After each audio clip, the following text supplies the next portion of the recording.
ನಮ್ಗೆ ತಿಳಿಸಿದರೆ ನೇರವಾಗಿ ಅಲ್ಲಿಗೆ ಹೋಗಿ ಏನು ಮಾಡಿದ್ದಾರೆ ಅಂತ ಗೊತ್ತಿಲ್ಲ. ನಿಜವಾಗಿ ನಾವು MP ಅವರ ಹೋದ್ಮೇಲೆ ತಹಸೀಲ್ದಾರ್ಗೆ ಹೇಳಿದ್ದಾರೆ MP ಅವರು, ನೀವು ಸ್ಪಾಟ್ ಇನ್ಸ್ಪೆಕ್ಷನ್ ಮಾಡಿ ಅಂತ.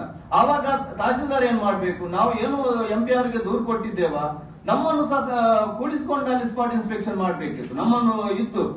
ಆದ್ರೆ ನಮ್ಮ ಹತ್ರ ಹೇಳೋದೇನ್ ಮಾಡಿ, ಮತ್ತೆ ನಾವು ಅವರಿಗೆ ಹೋಗುವಾಗ ಕೇಳುವಾಗ ತಹಸೀಲ್ದಾರ್ ಹತ್ರ, ನಮ್ಗೆ ಇಲ್ಲ, ನಮ್ಗೆ ಬೇರೆ ಕಡೆ ಹೋಗ್ಲಿಕ್ಕೆ, ತಾನು ಅದಕ್ಕಿಂತ ಬೇರೆ ವಿಚಾರದಲ್ಲೂ ಅವರು ನಮ್ಗೆ ಬಿಟ್ಟು ಕೊಡಲ್ಲ ಅಂತ ಹೇಳ್ತಾರೆ. ಹೀಗಾಗಿ ನಾವು ಯಾರ ಬಳಿ ಹೋಗುದು? ಹಾಗಾಗಿ ನಾವು ಒಂದು ಹೇಳುದು, ಯಾಕಂದ್ರೆ ಅಲ್ಲಿ ಏನಾದ್ರೂ ಈಗ ನಮ್ಮ ಸಂಚಾಲಕರು ಹೇಳಿದಾಗೆ ಏನಾದ್ರೂ ಒಂದು ಎಮರ್ಜೆನ್ಸಿ, ಯಾಕಂದ್ರೆ ಅಲ್ಲಿ ಮಕ್ಕಳು ಮತ್ತೆ ವಯೋವೃದ್ಧರಿದ್ದಾರೆ, ಏನಾದ್ರೂ ಎಮರ್ಜೆನ್ಸಿ ಆದ ಟೈಮ್ ಅಲ್ಲಿ ಏನಾದ್ರೂ ಅನಾಹುತ ಆದ್ರೆ ಅಲ್ಲಿ ಹೊತ್ಕೊಂಡು ಬರ್ಬೇಕಾಗುತ್ತೆ. ಯಾಕಂದ್ರೆ 10 ಮನೆಯವರು ಈಗ ಒಳ್ಳೆ ಒಗ್ಗಟ್ಟಿನಿಂದ ಇರ್ತಾರೆ, ನಾಳೆ ಅದೇ ಮುಂದುವರಿತದೆ ಅಂತ ಹೇಳಲಿಕ್ಕೆ ಆಗುದಿಲ್ಲ. ಏನಾದ್ರೂ ಭಿನ್ನಾಭಿಪ್ರಾಯ ಬಂದ್ರೆ ನಮ್ಮ ದಾರಿಯಲ್ಲಿ ಹೋಗುದು ಬೇಡ ಅಂತ ಅಲ್ಲಿ ತಡೆ ಹಾಕಿದ್ರೆ, ಇಲ್ಲಿ ಮಳೆಗಾಲದಲ್ಲಿ ಅದರಲ್ಲೂ ಮಳೆಗಾಲದಲ್ಲಿ ಅಲ್ಲಿ ಫುಲ್ ಫ್ಲಡ್ ಇದಾಗುತ್ತೆ, ಫುಲ್ ನೀರು ತುಂಬಿ ಅಲ್ಲಿ ಅದೇ ಈಗ ಏನು ಕ್ಲೋಸ್ ಮಾಡಿದ್ದಾರ ಅದೇ ದಾರಿಯಲ್ಲಿ ದೋಣಿಯಲ್ಲಿ ಹೋಗ್ಬೇಕಾಗತ್ತೆ. ಇನ್ನು ನೆಕ್ಸ್ಟ್ ಮಳೆಗಾಲದಲ್ಲಿ ಅಲ್ಲಿ ಮನೆ ಮುಳುಗಿದ್ರೆ ಎಲ್ಲಿಂದ ಹೋಗುದು?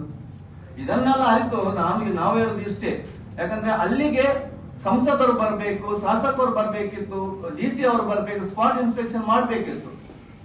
ಅದು ಯಾವ್ದು ಮಾಡ್ಲಿಲ್ಲ. ಅದು ನಾವು ನಿಮ್ಮ ಮಾಧ್ಯಮದ ಮುಖಾಂತರ ನಾವು ಸಂಸದರು, ಶಾಸಕರು ಮತ್ತೆ ಜಿಲ್ಲಾಧಿಕಾರಿ ಮತ್ತೆ ಸಂಬಂಧಪಟ್ಟ ಕೋಸ್ಟ್ ಗಾರ್ಡ್ ಅವರಿಗೆ ಸಹ, ಕೋಸ್ಟ್ ಗಾರ್ಡ್ ಅವರ ಕಮಾಂಡರ್ಗೆ ನಾವು ಹೋಗಿದ್ದೇವೆ, ಅವರ ಹತ್ರ ಹೋಗಿದ್ದೇವೆ.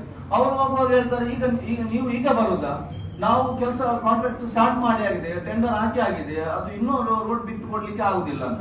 ಆದ್ರೆ ನಾನು ಆಗ ಹೇಳಿದ ಹಾಗೇನೆ ಫಸ್ಟ್ಗೆ ಅಲ್ಲಿ ಸ್ಥಳೀಯರು ಹೇಳಿದ್ರು, ಮೌಖಿಕವಾಗಿ ಹೇಳಿದ್ರು, ಅವಾಗ ಅವರು ರೋಡ್ ಬಿಟ್ಟೆ ನಾವು ಕಾಂಪೌಂಡ್ ಮಾಡ್ತೇವೆ ಅಂತ ಹೇಳಿದ್ದಾರೆ. ಆದ್ರೆ ಈಗ ಕಮಾಂಡರ್ ಕೈಚಲ್ಲಿ ಕೊಡ್ತಾರೆ, ನೀವು MP ಅವರ ಹತ್ರ ಮಾತಾಡಿ, ಸೆಂಟ್ರಲ್ ಗವರ್ಮೆಂಟ್ ಹತ್ರ ಮಾತಾಡಿ, ಸೆಂಟ್ರಲ್ ಮಿನಿಸ್ಟರ್ ಹತ್ರ ಮಾತಾಡಿದ್ರೆ ನಮ್ಗೆ ಸೆಂಟ್ರಲ್ ಮಿನಿಸ್ಟರ್ ಹತ್ರ ಹೋಗ್ಲಿಕ್ಕೆ ಆಗುತ್ತಾ?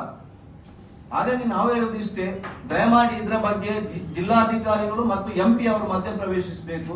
ಅಲ್ಲಿ ಮಾನವೀಯ ನೆಲೆಯಲ್ಲಿ, ಯಾಕಂದ್ರೆ ನಾವು ಅದು ರಸ್ತೆ ಹೌದು, ಈಗ ಹಿಂದೆ ಇದ್ದ ಕಾಲುದಾರಿ ರಸ್ತೆ ಅದು ಖಾಸಗಿ ಅವರಿಗೆ ಕೋಸ್ಟ್ ಗಾರ್ಡ್ ಅವರಿಗೆ ಸೇರಿರ್ಬೋದು, ಆದ್ರೆ ಮಾನವೀಯ ನೆಲೆಯಲ್ಲಿ ಅಲ್ಲಿ ರಸ್ತೆ ಕೊಡ್ಬೇಕು, ಅಥವಾ ಜಿಲ್ಲಾಧಿಕಾರಿ ಅಥವಾ MP ಏನಾದ್ರು ಪರ್ಯಾಯ ವ್ಯವಸ್ಥೆ ಮಾಡ್ಬೇಕು, ಅಲ್ಲಿನ ನಿವಾಸಿಗಳಿಗೆ ಒಂದು ರಸ್ತೆಯ ಒಂದು ವ್ಯವಸ್ಥೆ ಮಾಡಿಕೊಡ್ಬೇಕು.